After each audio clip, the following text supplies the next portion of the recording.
I have supported a flat tax proposal, but I recently did sign on to this fair tax proposal, which I expect somebody will attack me for someday, because it means if you did away with the income tax, it means you'd have a sales tax of anywhere from 15 to 20. It's very easy to demagogue it. It's easy to demagogue it. You're for raising taxes on groceries and stuff. Yeah. But you can take even a casual look at this idea and fall in love with it. Mm-hmm. Because all of a sudden the federal government would have absolutely no business how you legally made money. None. In fact, we would move away from taxing income and savings, and we would go toward taxing consumption. And I've got some of my favorite law enforcement people in the room, and they know who they are, and I love them. But you don't even want to know how much money, underground economy there is in this country that never pay taxes. But they buy stuff every day. And they buy big stuff. And so part of it's about capturing a whole economy that the current system just basically collects income taxes from honest Americans. And so if you're less than honest or extremely dishonest, you're outside that system.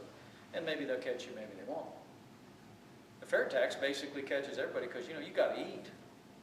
You got to buy a house. You got to, right? And the other thing is it doesn't penetrate into where did you make your money and how much, and plus the simplicity of it, it's not a matter of filing, going through this awful experience.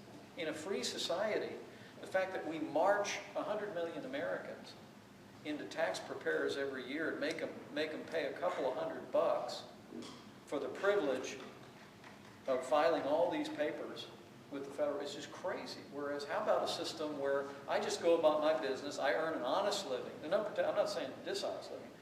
You go and earn an honest living, the government doesn't care how you made an honest living.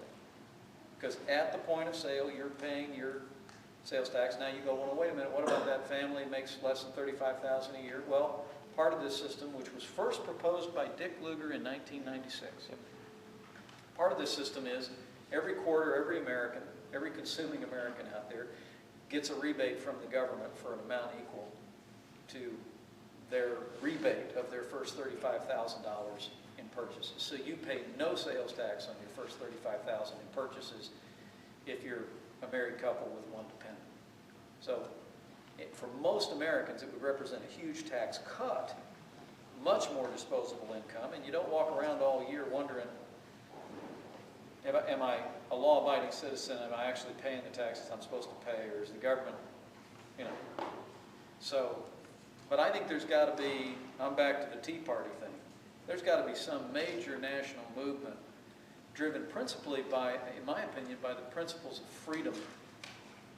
What is it to be in a free society? I'll tell you what, sometimes I think old George and John Adams and Thomas Jefferson would have writhed under the idea of a tax system. Because remember, we didn't tax income till the 20th century.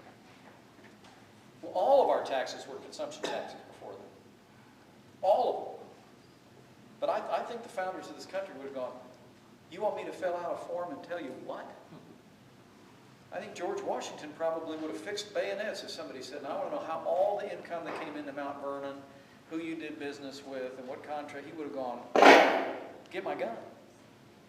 You know, that was the kind of stuff you read about in the Declaration of Independence. So I really do believe that it would take the American people rising up and embracing that principle, but it's the kind of fundamental tax reform I'd love to see.